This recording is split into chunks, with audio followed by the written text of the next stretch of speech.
बिहार में चुनावी अखाड़े का पहला राउंड एनडीए ने जीत लिया है। पिछले एक महीने से एनडीए और महागठबंधन में जारी माथापच्ची के बीच एनडीए ने सहयोगियों की आपसी सहमति से न केवल सीट शेयरिंग की घोषणा की है, बल्कि कौन सी पार्टी किस लोकसभा से चुनाव लड़ेगी इसकी भी घोषणा कर दी गई है। दूसरी तरफ महागठबंधन में अभी भी मंथन का दौर जारी है। एनडीए की सीट शेयरिंग से इस बार बीजेपी का मैसेज साफ है कि बिहार में अब सत्ताधारी गठबंधन का बड़ा भाई बीजेपी ही है। यही कारण है कि 2019 के चुनाव में भले बीजेपी और जेडीयू बराबर सीटों पर लड़ रही, लेकिन इसके लिए बीजेपी को अपनी 5 सीटों वाल्मीकिनगर, झंझारपुर, सीवान, गोपालगंज और गया की आहुति देनी पड़ी थी। इस बार जेडीयू बीजेपी के मुकाबले न केवल एक सीट कम लड़ रही, बल्कि उन्हें अपनी 2 विनिंग सीटें कराकाट और गया की कुर्बानी देनी पड़ी।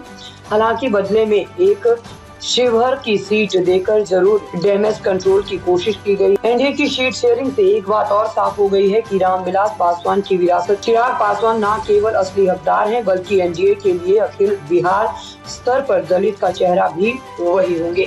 और यही कारण है कि नरेंद्र मोदी सरकार में भले ही कैबिनेट का सुख पशुपति पारस को मिला, लेकिन चुनाव चिराग के चेहरे पर ही लड़ा जाएगा। पशुपति पारस की धमकी के बाद भी उन्हें एक भी सीट नहीं दी गई। चिराग को जुमई के साथ हाजीपुर सीट भी दी गई है।